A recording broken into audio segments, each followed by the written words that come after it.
The Man Who Hated Flies by Charles Benfleet. I first knew Hugo Latimer when he was a newly appointed assistant housemaster, and I, a mere 10 years his junior, was in my final year at school. He took the upper sixths for chemistry, but the main appeal of his classes was the way he could be sidetracked into talking about virtually anything else under the sun. Most of all, I enjoyed the lengthy discussions on quasi-scientific subjects, telepathy, telekinesis, spiritualism, and the like. After I left, we still used to see quite a lot of each other, as I had taken a position with a firm in Horsham, and so within easy reach of Cranley. Before long, he ceased looking on me as Benfleet, C.J., but rather as Charles, and we established a fairly regular routine, whereby I dined with him once a year, and returned his hospitality at similar intervals. Hugo was in no sense a crank, nor indeed am I, or so I firmly believe. But it seems to me wrong to accept modern science as the be-all and end-all of our understandings of the universe. Many of the ideas that were scorned in their day have now become accepted, and it is not so very long ago that men were put to death for believing that the earth revolved around the sun. No, we both believed that man has only just begun to understand the great universal truth, as a small child might take its first tottering steps. As the years went by, Hugo became housemaster and got married. I too married, and with our greater domestic responsibilities, our meetings became less frequent. Dinners were supplanted by letters and occasional phone calls. Hugo's success as housemaster earned him the offer of a headmastership in India, which, after some prompting by his wife, he accepted. After his first year, when his new surroundings and experiences had prompted him to correspond quite frequently, our letters became fewer and farther between, and, up to a short while ago, I had not heard from him for nearly a year. Then, one Friday, an envelope with a familiar handwriting dropped through the letterbox. The letter bore, though, an English stamp, and I tore it open eagerly. "Dear Charles," I read, "you will be surprised to see I am back once more in dear old England. I have managed to take the lease of a small cottage only a mile or two from the school. Though small, it may be adequate for me now that my dear wife has passed away. I feel only guilt that I agreed to go to India, for it was there that Constance contracted the disease that was to prove fatal. The anguish, her illness, and my great sorrow since have conspired to prevent me from writing to you earlier. There seemed to be no reason for me to stay on after Constance's death. Indeed, the bungalow held only sad memories for me, so I decided to return and live out my days close to the school, where I found such happiness in the past. My sojourn abroad was, I now know, a mistake, and has brought me not only great unhappiness, but ill health too. Dirt and disease were only too prevalent out there. Financially, I am fortunate to be reasonably independent, so do not have to seek a position of any sort, but nevertheless, I would dearly love to restore my connections with the school, be it only in some part, time, or occasional capacity, which is all, I fear, that my present health would allow. But enough of my tribulations, Charles. I long to see you once again. Can you find the time to come to supper? Any day at all would be fine for me. Just drop a line to let me know. The telephone is not yet installed, so I cannot suggest ringing. As ever, Hugo. Anita and the children were enjoying a late holiday at her sister's home in Kingsware, and would not be back until the Sunday evening, so I thought I would take advantage of my temporary grass widowhood by calling to see Hugo. on the morrow, Saturday. To avoid any possibility of a letter not being delivered in time, I sent a telegram advising him to expect me at about 7 in the evening. Saturday turned out to be dank and foggy.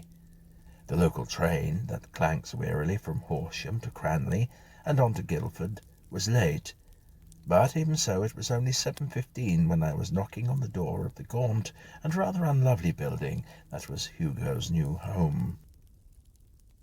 Seldom have I seen so great a change in any man. He seemed to have shrunk a full 6 inches and to have aged 3 times faster than the calendar would have conceded. His skin, too, had taken on an ashen, sickly hue. I hid the shock I felt as best I could, allowed him to hang up my coat, and followed him to a roaring fire, which did much to dispel the chill from my bones and the oppressive gloom of the rather drably furnished room. The thin film of dust on the less accessible surfaces showed that much in the way of housekeeping was either beyond him or no longer of any consequence.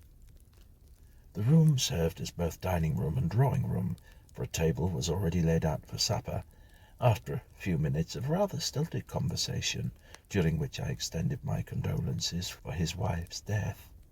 He excused himself and disappeared briefly, returning with 2 bowls of steaming hot soup. On that chill night the soup was doubly welcome, and served to melt the barrier that had formed between us after so long a separation. Over the cold meats that followed and the apple pie, the clock turned back, and we were once again the close friends that we had been in years gone by. A decanter of port had been standing on a side table. Hugo unstoppered it and passed it to me, saying, "I have not lost my taste for this, you see, nor for a good cigar to accompany it. Now tell me, Charles, you must from time to time have pondered the mystery of death. We all of us do, as the years weigh more heavily upon us. What do you think happens to us after death? To the essential us, to the Ra of the ancient Egyptians, to the soul, if you prefer to call it that." "Well, that's quite a question to throw at me out of the blue. I suppose that basically it seems both wrong and illogical that we should exist for a mere drop in the ocean of time, and then suddenly cease to exist completely, utterly, and forever. I don't personally believe in reincarnation here on the earth, but I feel that we must go on to another existence somewhere, not of course to a heaven, all harps and clouds and long flowing robes, nor indeed to a hell of smoke and eternal fires. If I have a conviction at all, it is that the whole of life here, or on any other planet, is part of an experiment in some vast laboratory, and that we each possess a small spark, an infinitesimal subdivision of the intellect of some great experimenter. After death we will coalesce and fuse together once more into that one being.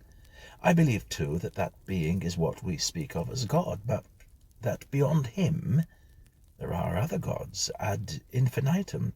In other words, the experimenter I speak of is in turn part of some even greater, even more incomprehensible experiment. There is no supreme being, since we are speaking of infinity, and the infinite has no beginning, no end, no top, no bottom." "You have put it well, Charles, and it seems you have given the matter much thought, as I was sure you had.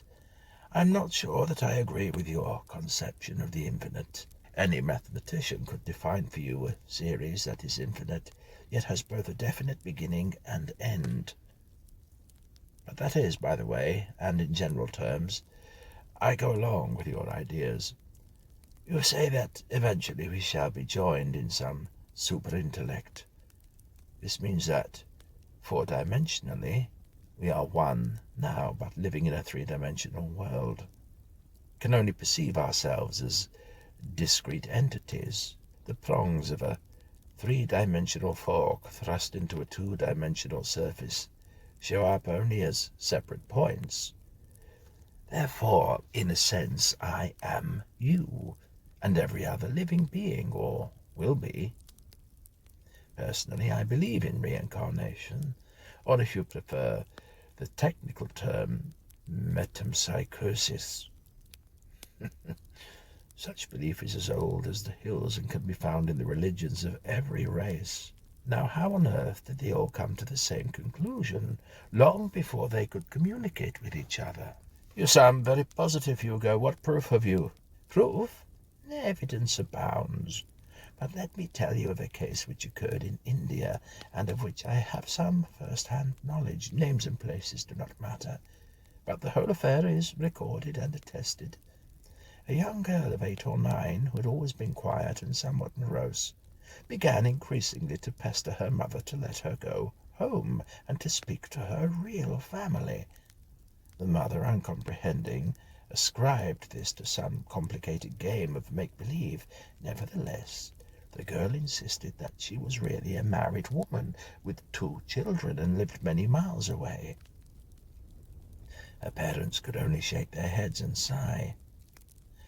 One day a man called at the house who had business with the father, and was admitted by the girl, who at sight of him claimed that he was her real cousin, though he of course laughed at such fancy. Finally, to quiet the girl once and for all, her parents agreed to make the journey to this distant village which none of them had ever visited before, where the girl claimed her home to be. Accompanied by the doctor and 2 learned men who had become interested in the case, they set out. On reaching the village, the girl became excited and lively, directing them all without any hesitation to a certain house outside which 3 children were playing. She rushed to the older 2 children, kissing and hugging them and calling them by their names, which proved to be correct. Hearing of these strange visitors, the children's father soon arrived. The girl, to his astonishment, embraced him with tears in her eyes. This man told the amazed onlookers that his wife had died some 8 or 9 years previously, when giving birth to their 3rd child, a child that she of course never saw. And what of the alleged cousin? Oh yes, he really was the cousin of the dead wife. Of course the experts tried to avoid drawing the obvious conclusion, claiming that everything could be attributed to mind-reading or something like that, quite forgetting that mind-reading was something they would deny possible at any other time. Anyway, that is but one instance. He broke off abruptly and reached out for a fly swatter that lay near his chair. "If there is one thing I can't stand," he said, lunging wildly after a lone fly that surprisingly had not settled in some warm, dark spot for the winter. "It's flies, carriers of disease and filth. They are an abomination on the face of the earth. Ha! There, got him. As I was saying, that was but one instance of the many, many true stories that have been checked and verified. Reincarnation is a fact.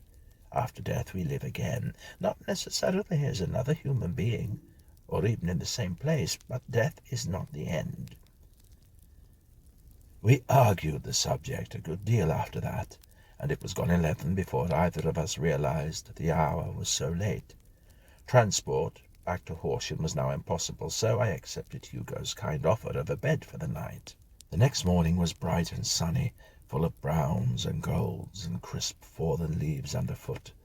I decided to catch the first bus back to Horsham — there are no trains on a Sunday — in order to prepare the house for Anita's homecoming. I must confess that I had not even done the minimum of housekeeping.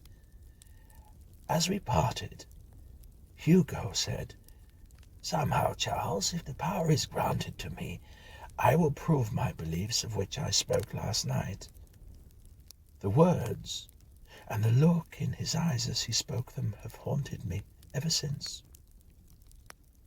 2 weeks later, Hugo was dead. His solicitors told me the sad news the day before the funeral, and also informed me that it was Hugo's wish that I should take as many of his books as might be of interest to me, the remainder of his estate going to a distant cousin who was his only surviving relative. I naturally attended the funeral, as did quite a number of the school staff. Afterwards I was introduced to the cousin, and we went to the cottage, he to view the property that was now his, and I to select the books which would then be crated up and sent to me. Hugo's library was not large, but comprised many rare and valuable books on what I suppose most people call the occult.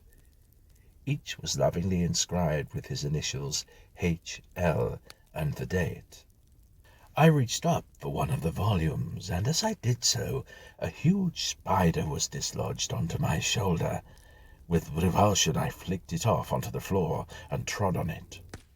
Then I looked up and noticed the web it had been spinning. In the middle, like a delicate piece of embroidery, were the initials H.L. I looked again at the still twitching remains of the spider. As realization came flooding in, I was violently and horribly sick.